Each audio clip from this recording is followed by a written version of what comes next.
The Master System is home to many legendary and iconic games, with many of them being exclusive that you can't find anywhere else. And many ports of popular TV shows and movies were adapted into video game form, which would also find home on the console. Some of them would become super successful, while others were definitely questionable, to say the least. And here we are going to be taking a look at these unique titles that were inspired by some of the best Disney movies of all time, and how they compare in the video games format. But just know that there is a mixed variety in terms of the quality of some of these titles. Many of them are excellent, but there are quite a few that do leave a lot of questions and that could have been better. So here we will work our way through the lesser popular titles and work our way up to the most successful ones seen on the system.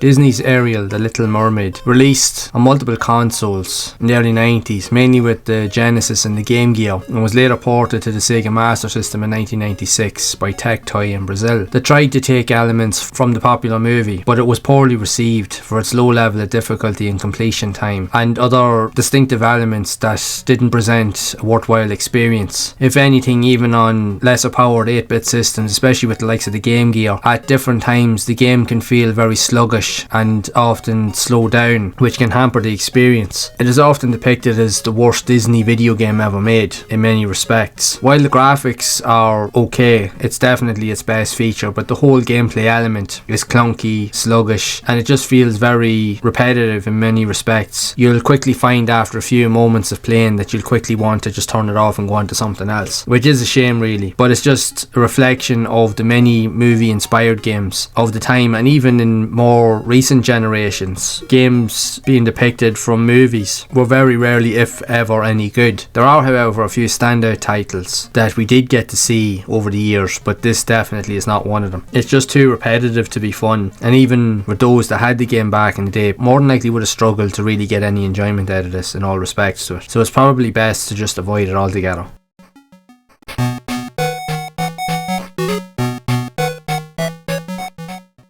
Bonkers Wax Up was a late addition to the Master System, not being released until 1998, but would be published in Brazil under the brand Tectoy, but would follow the events of the popular Disney character that would play from events from the cartoon itself. So you're tasked with travelling through a variety of different levels to pick up items of interest, clues and resources that will help you to fight off enemies, to gain bonus points and extra lives so that you can continue on your journey, with your main quest being to rescue your partner. The game, upon its release, received average reviews at best. The game was also released on the likes of the Super Nintendo and even the Sega Game Gear also, but the game, regardless of what format it was released on, it got average reviews regardless, but many people stating that the Super Nintendo version is often seen as the best platform to play the game on, as it has more variety in terms of the overall missions and structure, and there's more mini games and features that will make the game a lot more enjoyable. The 8-bit systems, however, they're not the worst games of their kind, but they are repetitive. There are some gripes with regards to some of the features, especially on the lesser powered systems, even with the likes of the Game Gear, that can suffer sometimes from slowdown, but the overall level design just acts and leads for a very repetitive experience. You'll find yourself quickly getting bored overall and wanting to play something else. Like, it does have some quirky ideas that are intriguing, but it won't be long before that will subside. If anything, what will appeal to people that want access to this game will be mainly for collectors, as it is quite rare and there's very few copies out in the wilderness, so if you do manage to get it, only collector will show up enough interest in order to be able to find one. But if not, there are still alternatives on other systems, but just the Master System being the rarest one of them all. It's still worth a try if you're a fan of the series, but it's definitely not considered the best of the Disney games that were released on the system. If anything, it's definitely one of the lesser popular ones.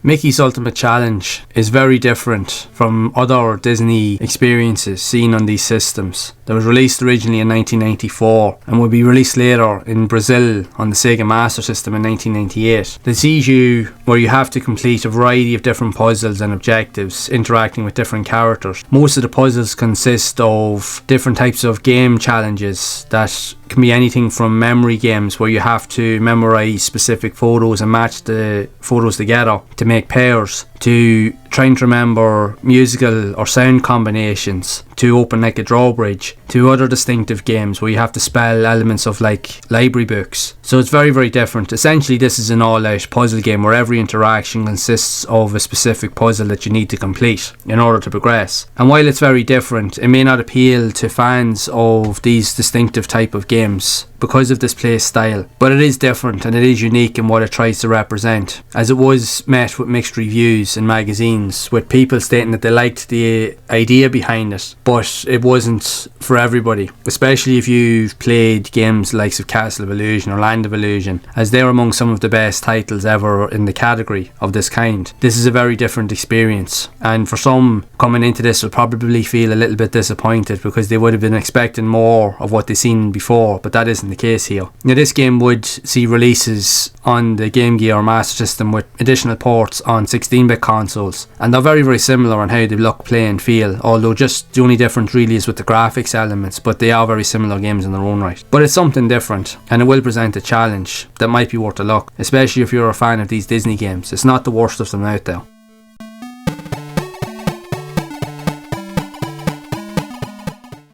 The Jungle Book would release on a multitude of different systems during the early 90s that would try to capitalise on the nature of the iconic movie of the same name. Versions of the game would be released on 16-bit consoles and even on 8-bit systems, but it would be the 16-bit systems that would be classed as the best versions of the game to play. Now, in saying that, they're not perfect by any means, but they have some beautiful graphics and visuals and are worthwhile trying out, but I can't say the same for the likes of the 8-bit systems. Now, the generally are playable and they do have some distinctive elements with some decent okay graphics. Not the best of this style, but they're the type of games that when you manage to play them or even finish them once, you probably might not go back to them. You'll find them too frustrating and annoying for them to be enjoyable in most respects. I found that with owning the Jungle Book on the Master System growing up. While I did play it and I did like certain elements of the game, but before long you found the game to be quite annoying in most parts because there was a lot of frustration around certain gameplay elements,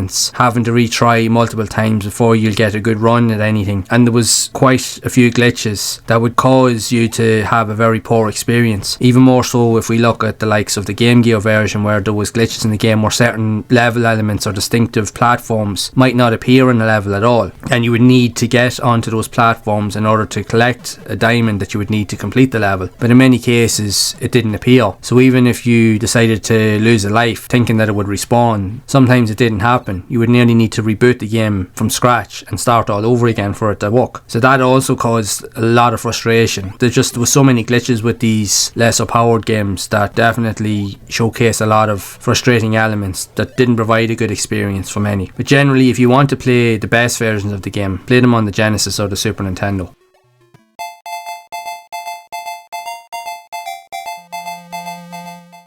The Hook video game would see many iterations of the iconic movie being transitioned to different gaming platforms and formats, with distinctive gameplay styles that would differ depending on the platform you choose, with console versions mainly being depicted as side-scrolling platforming adventures, and home computers would see you playing from a point-and-click adventure style. There was an arcade version, but it acted more as a 4-player multiplayer beat-em-up, so it was a different diverse set of experiences that you could have depending on which game you decided to play. With the 8-bit versions, if we look at the likes of the Sega Master System and even the Game Gear, they're almost identical in how they approach themselves. If anything, they're both carbon copies of each other, where you will have to explore different types of environments utilising your own movesets and distinct abilities. Although the game can be quite challenging because there is a distinct disadvantage with regards to the overall pacing of the game, as the enemy movements can be quite unpredictable at times and your reactions to your attacks can be quite slow, which will leave you open to taking damage. So that's one of the gripes with the 8-bit versions of the game. Now, it's not to say that they're bad titles. They're probably better than some of the ones seen on this list and even with some of the other games released on these systems, but it does have enough gripes about it that might put some people off, as it can be very, very challenging, as it might take many tries just to get past some of the levels. You'll end up losing all of your lives very, very quickly if you're not sure what to do, and it's very easy to take damage as well. So there's a lot of distinctive factors that can contribute to having a good experience or bad experience. But at the end of the day, is it still worth playing? I would say say so. Regardless of which version of the game you play, it's definitely one of the better Disney or movie adaptations of these style of games that were released on systems during that time, and you could do a lot worse.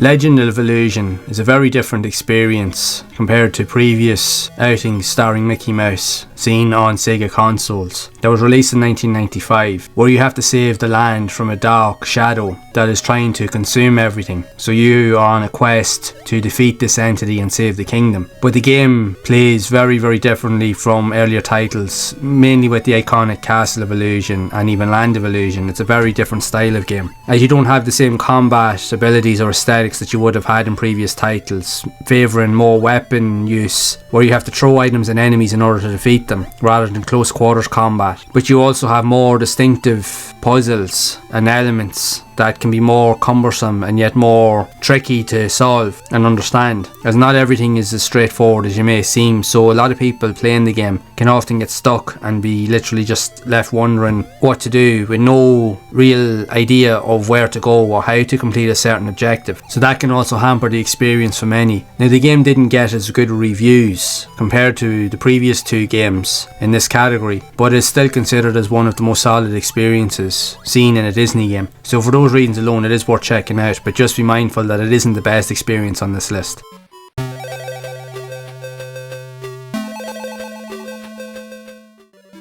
The Lion King games were met with much positivity when they were reviewed and released in 1994. They capitalised on the success of the iconic movie, and pretty much all editions of the game would go on to sell in big numbers. Some would be rarer than others, but they still managed to sell in good numbers all round. They provided great gameplay aesthetics and some of the most stunning visuals seen on consoles at that time. But if there was one caveat, it was the unyielding difficulty. As the further you got into the game, there would be a distinct imbalance due to the complexity of how difficult the game could get. Requiring multiple tries just to get past simple elements would make it very frustrating. But that was the only major drawback with each of the games in the series in general. And it was no different on 8-bit systems, especially with the likes of the Master System and the Game Gear. It too also suffered from these elements, but it didn't take away from the experience. If you played the 16-bit games, they are very, very similar in how they play and how they feel, and are often considered as some of the best movie adaptations to any type of Disney film that was released on these consoles for that period. So it is worth a look, regardless of which format you decide to play the game on. The game generally got high reviews on every single format that it was released on, so they're definitely worth playing in most regards.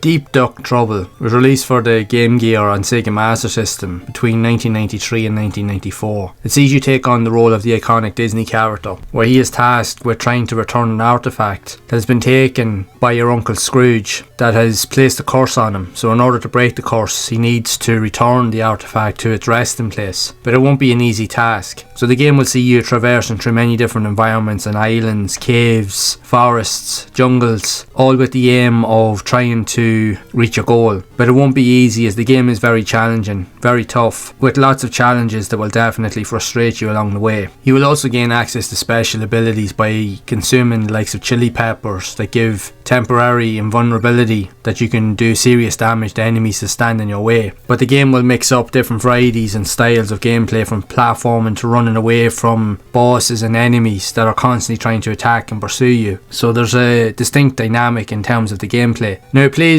very differently from the likes of the Lucky Dime Caper. It is a decent experience, but it is challenging, let's just put it that way. And it is one of the better Disney games that was seen on the Master System and even on the Game Gear. Although the Game Gear does suffer slightly from some slowdown or frame rate issues when you're playing. When there's too much happening on the screen, sometimes the game can slow down somewhat. Now, it isn't really a big deal, but to some it might hamper the experience. But it's definitely one of the better games of this type on the system that might be worth checking out.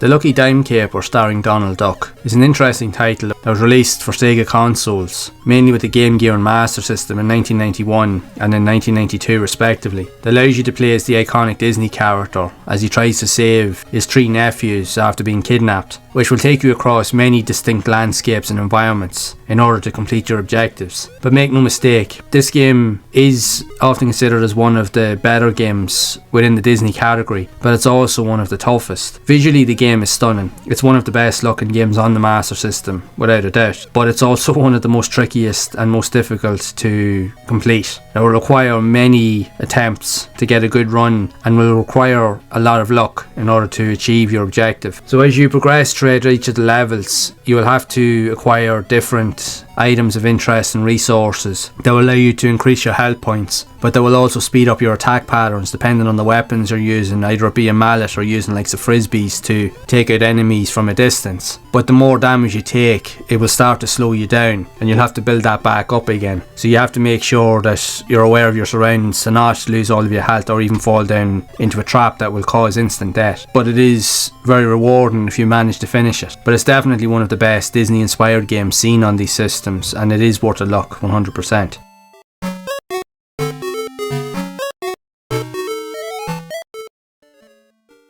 When Aladdin released on consoles in 1994, it was highly praised for its graphics and visuals and overall gameplay. There are slight variations in terms of the play style depending on the formats that you have access to. If you're playing on 16-bit versions with the likes of the Super Nintendo and the Sega Genesis or Mega Drive, it is more of an action-adventure style experience, but whereas with 8-bit systems with the likes of the Master System and Game Gear, it is more of a fast-paced platformer. There is some slight action elements, but that's not until later in the game. But most of the game requires you to solve puzzles and to avoid traps by running and jumping and just timing your button presses to avoid obstacles. But it definitely follows the story a lot more than even the 16-bit counterparts. But regardless of which version of the game that you play, they are valid and worthwhile experiences, and they're among some of the best movie iterations of Disney titles that can be seen on consoles, even still to this current day. While it's not the best of these type of titles, but it's definitely among the best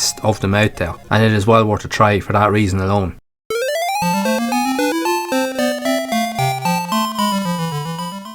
Land of Illusion, starring Mickey Mouse, when it released on the Game Gear and Sega Master System in 1993, continued on the success that was seen in Castle of Illusion, as it didn't change up anything really apart from the level design and some of the intricate features, but it essentially kept the same formula that made Castle of Illusion the memorable game that we now see it today. Even though it doesn't have any direct connections with Castle of Illusion, it still presents a unique experience, but still has all of the iconic gameplay features and aesthetics that made its predecessor so memorable. So if you want more of the same, Land of Illusion is definitely one of the best Disney inspired titles that you can clearly play on the Master System or even the Game Gear. It's one of the best Disney games pretty much on any system, period. That has plenty of levels to play through, plenty of puzzles and boss encounters to deal with, and it just is a very good, solid all-round experience that is worth trying.